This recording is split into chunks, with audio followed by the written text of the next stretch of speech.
प्यारी साध संगत जी, आप सभी पवित्र आत्माओं के श्री चरणों में कोटि कोटि नमन है। महापुरुष परम संत कृपाल सिंह जी महाराज परमेश्वर की प्यारी आत्माओं को क्रिसमस पर्व पर आध्यात्मिक दृष्टिकोण से समझाते हैं। जीव आत्माओं को परमात्मा की धारा से जोड़ते हैं तथा सत्य का गूढ़ मार्ग आसान भाषा व अक्षरों में समझा देते हैं। प्रस्तुत वीडियो में जो 2 भागों में पेश कर रहे हैं, पहला भाग आपकी सेवा में प्रस्तुत करने से पूर्व गुरु प्यार का एक भजन प्रस्तुत है।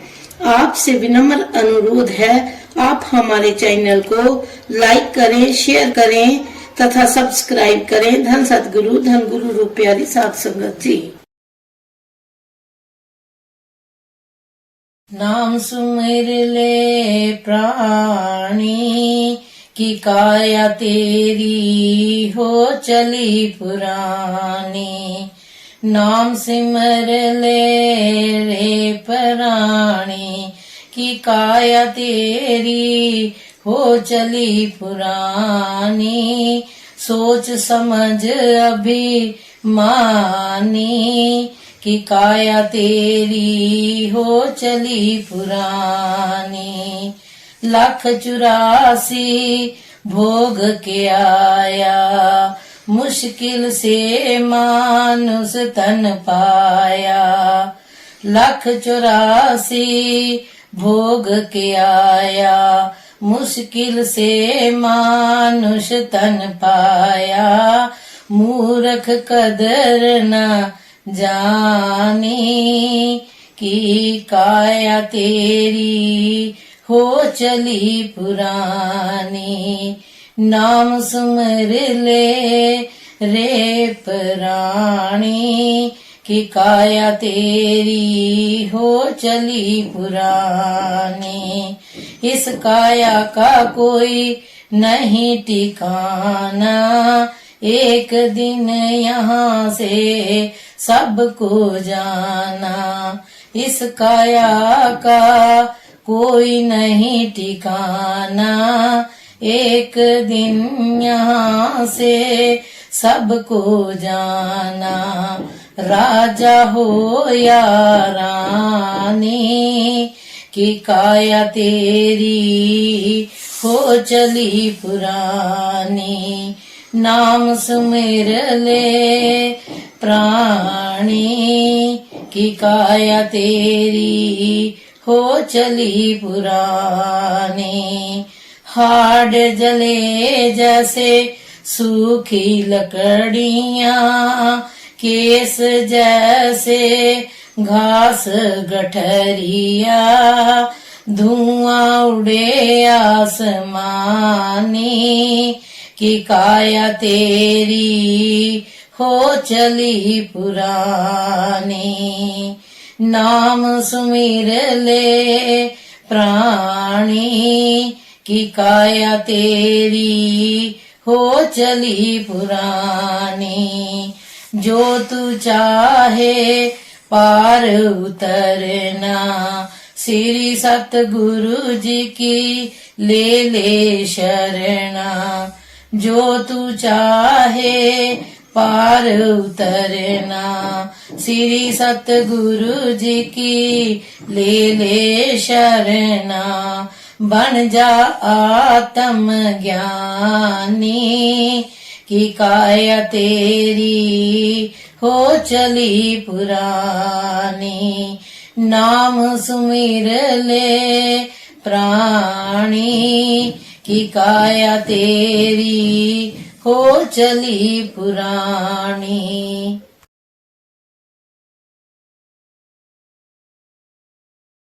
तीन लोक 9 खंड में गुरु ते बड़ा न कोई। करता करे न कर सके, गुरु करे सो होई। कबीरा हरि के रूठते, गुरु के सारने जाई। कहे कबीर गुरु रूठते, हरि नहीं होत सहाय।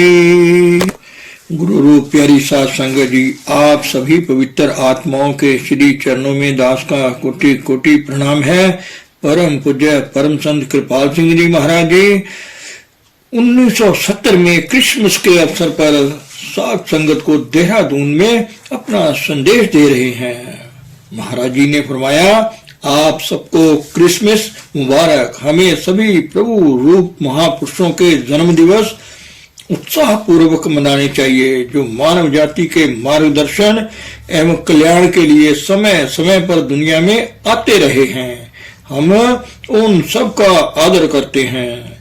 महापुरुषों के जन्मदिन मनाने का यह तरीका नहीं कि उनकी याद में खाना पीना गाना बजाना ये वो कर लिया जैसे आजकल रिवाज है। उनका जन्मदिन मनाने का सही तरीका ये है कि उन्होंने जो शिक्षा हमें दी उसे हम अपने जीवन में उतारें। वह हमें क्या शिक्षा देते हैं? पहली बात कि परमात्मा है। सभी महापुरुषों ने कहा वो परमात्मा मेरा पिता है। उन्होंने उस परम पिता को देखा और देखकर ये कहा, उनका बयान है। वे कल्पना भावना या धर्म ग्रंथों के अध्ययन के आधार पर बात नहीं करते। वे साफ कहते हैं परमात्मा है, हमने उसे देखा है। कहने को सभी कहते हैं परमात्मा है, वह सब में है, मगर वह सुनी सुनाई पढ़ी पढ़ाई बात है। एक बार लोगों ने यीशु मसीह से कहा, आप हमेशा अपने पिता की बात हमसे करते रहते हैं, क्या अच्छा हो आप उस परम पिता के दर्शन हमें करा दें। तो उन्होंने कहा, मैं और मेरा पिता एक हैं।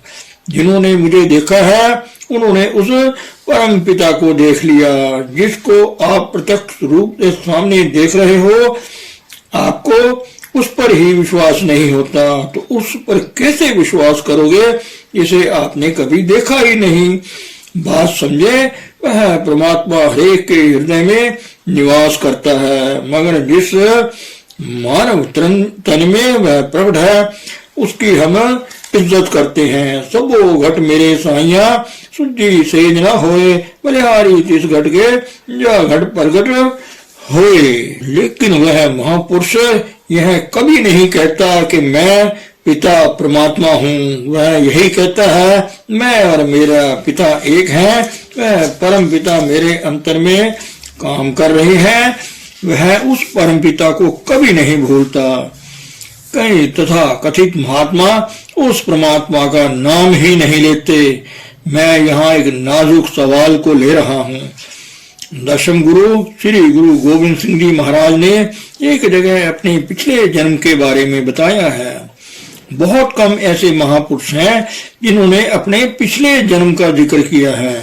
उन्होंने इस सिलसिले में हेमकुंड पर्वत का नाम लिया है और बताया है कि मैं वहां था, मैंने वहां बड़ी तपस्या की और गुरु कृपा से मैं दोते एक रूप हो गए, अर्थात मैं और मेरा पिता एक हो गए। और उसके बाद उस परम पिता ने मुझे जीवों के कल्याण हेतु दुनिया में भेजा। ये सारा वृतांत विचित्र नाटक में आया है। इस संदर्भ में वे कहते हैं कि मैं प्रभु में लीन था, दुनिया में आने का मेरा कोई चित्त नहीं करता था। चित्त ना भयो हमरो आवन को, लेकिन प्रभु ने मुझे समझा बुझाकर दुनिया में भेजा और कहा कि मैंने जितने भी लोगों को प्रचार के लिए दुनिया में भेजा उन सब ने अपना नाम जपाया, मेरा नाम नहीं जपाया। आप देखेंगे कि ये बात सच है। भगवान राम आए, उनके भक्त राम राम जपते रहे, उनके भक्त उन्हीं को राम मानते रहे। कृष्ण जी आए, आज तक उनके नाम पर हरे कृष्ण का जाप होता है। उनकी तालीम यही है, बहुत साफ और स्पष्ट है। उसका गलत मतलब लोगों ने निकाल लिया है। वे उन्हीं को परमात्मा मानने लगे। गीता में भी जो भगवान कृष्ण को की तालीम का निचोड़ है यही संदर्भ आता है। एक सज्जन मेरे पास आए, वे गीता के बहुत बड़े विद्वान थे। वे कहने लगे, मैं यह बात नहीं समझ सका कि भगवान कृष्ण कभी तो ये कहते हैं मेरी शरण में आओ, मेरा ध्यान करो, और कभी वे कहते हैं उस प्रभु का ध्यान करो। मैंने उन्हें बताया कि यही बात है जिसे समझा है। भगवान कृष्ण ने परमात्मा का जिक्र बड़े गोल मोल शब्दों में किया है। वे प्रभु की ओर से जो मिशन लेकर आए थे, इसको पूरा करने के लिए अवतार धारण किया। वह काम था दुनिया में जो अव्यवस्था फैली हुई है उसको दूर करके स्थिति को ठीक करना और दुनिया में अमन अमान कायम करना। अवतारों ने अपना काम बड़े अच्छे ढंग से पूरा किया, लेकिन उन्होंने सीधे तरीके से परमात्मा का जिक्र नहीं किया। यीशु मसीह ने साफ शब्दों में कहा, मेरे पिता ने मुझे इस दुनिया में भेजा है। ये उनकी महानता है। दशम गुरु साहब ने भी साफ तौर पर स्पष्ट रूप से यही बात कही। कबीर साहब ने भी यही कहा, साहिब का परवाना लाए जीव उबारन आए, अर्थात हम उस प्रभु की आज्ञा पर जीवों का उद्धार करने के लिए, उन्हें प्रभु के धाम में पहुंचाने के लिए दुनिया में आए हैं। ये महापुरुष प्रभु का संदेश लेकर दुनिया में आए थे। लेकिन आप देखेंगे कि दुनिया में ज्यादातर लोग अवतारों को मानते हैं, संतों को नहीं। संत सदगुरु लोगों को कभी इस गलतफहमी भ्रम में नहीं डालता कि वह भगवान है। वह हमेशा यही कहता है कि वह प्रभु मेरे अंतर में काम कर रहा है और ये सारा काम उसी की कृपा से हो रहा है। हम उस मानव तन का भी सम्मान करते हैं क्योंकि वह एक प्रकाश स्तंभ है जिसके द्वारा प्रभु की रोशनी हम तक पहुंचेगी और यह प्रभु का बहुत बड़ा वरदान है। वह परमात्मा हरेक के हृदय में निवास करता है, लेकिन संत में वह प्रभु प्रकट है और जीवों के कल्याण हेतु कार्यरत है। वह प्रभु हमारे आपके सबके अंतर में है, लेकिन हम इस शरीर के साथ, मन इंद्रियों के साथ इतना लंपट हो चुके हैं कि अपने यथार्थ स्वरूप को, शरीर के निवासी आत्मा को हम भूल गए हैं। संत सदगुरु क्या कहते हैं, वे हमें अपनी तवज्जो का उभार देकर बाहर फैलाव से हटाते हैं, मन इंद्रियों से ऊपर लाकर परमात्मा की झलक हमें दिखाते हैं। संतों की सहायता, महानता इसी बात में है। अन्य दूसरे लोग अवतार आदि जो आते हैं वे समय के अनुसार अपना अपना काम लेकर आते हैं, काम पूरा करके चले जाते हैं। मैं एक उदाहरण देकर समझाता हूँ। एक बादशाह है, वह कमांडर इन चीफ अर्थात सेनापति की नियुक्ति करता है। वह वायसराय को भी नियुक्त करता है। दोनों को मुकर्रर करने वाला बादशाह ही है, मगर काम दोनों के अलग अलग हैं। अब कमांडर इन चीफ को मालूम है कि बादशाह ने उसे मुकर्रर कर दिया है अपने काम के लिए, और वह काम ये है कि जब अवस्था या बदअमनी फैल जाए तो वह बिगड़ी स्थिति को ठीक करे, दुष्टों को दंड दे, अच्छे लोगों को इनाम दे। उसका यही काम है, बिगड़ी स्थिति को सुधारना। वायसराय का काम अलग है, काम करने का तरीका भी कमांडर इन चीफ कहता है, आई ऑर्डर फायर, मैं हुक्म देता हूँ गोली चला दो। जानता है वो बादशाह के दिए अधिकार का प्रयोग कर रहा है, लेकिन वह यह बात जवान से नहीं कहता। उसके नीचे आगे lieutenant general, major general, colonel, major, कप्तान आदि काम करते हैं, जिन्हें बड़ी बड़ी तनख्वाहें और सुविधाएं मिलती हैं। लेकिन वह कमांडर इन चीफ किसी को अपने दायरे से बाहर नहीं जाने देता, सबको अपने साथ बांधे रखता है, सबको उसकी आज्ञा का पर काम करना होता है। मेरी बात समझे, वायसराय कभी नहीं कहता कि यह मेरा आदेश है, मेरा हुक्म है। वह कहता है बादशाह ने जो आदेश दिया है वह मैं तुम्हारे तक पहुंचा रहा हूँ। कबीर साहब ने साफ स्पष्ट शब्दों में कहा, मैं परम पिता परमात्मा का संदेश तुम्हें दे रहा हूँ। यीशु मसीह ने भी यही बात कही। दसम गुरु ग्रंथ गुरु साहब श्री गुरु गोविंद सिंह जी महाराज ने साफ कहा और स्पष्ट शब्दों में कहा, अपने पिछले जन्म के बारे में बताया है। उनसे पहले किसी भी महापुरुष ने अपने पिछले जन्म के बारे में खुलकर चर्चा नहीं की। अन्य महापुरुषों ने अपने पिछले जन्म के बारे में स्पष्ट इशारे दिए हैं, इतना साफ तरीके पर बयान नहीं किया जैसा दशम गुरु साहब ने किया है। अब तो उस स्थान का भी पता लग गया है जहां दशम गुरु साहब ने अपने पिछले जन्म में तपस्या की थी, वहां अब एक पत्थर भी लग गया है। यह स्थान फूलों भरी एक घाटी में है जो 4 पहाड़ियों से घिरी हुई है। दशम गुरु साहब महापुरुषों की उस श्रृंखला में आए जो भूली भटकी दुनिया को प्रभु की याद दिलाने, उसका नाम जपाने संसार में आते हैं। वे आकर दुनिया को बताते हैं परमात्मा है, हमने उसे देखा है। वे इस बात की गवाही देते हैं। लोग पूछते हैं कहाँ देखा है, वे कहते हैं हमने इसी मानव तन में प्रभु को देखा है। उन्होंने तो देखा, आप क्यों नहीं उसे देख रहे?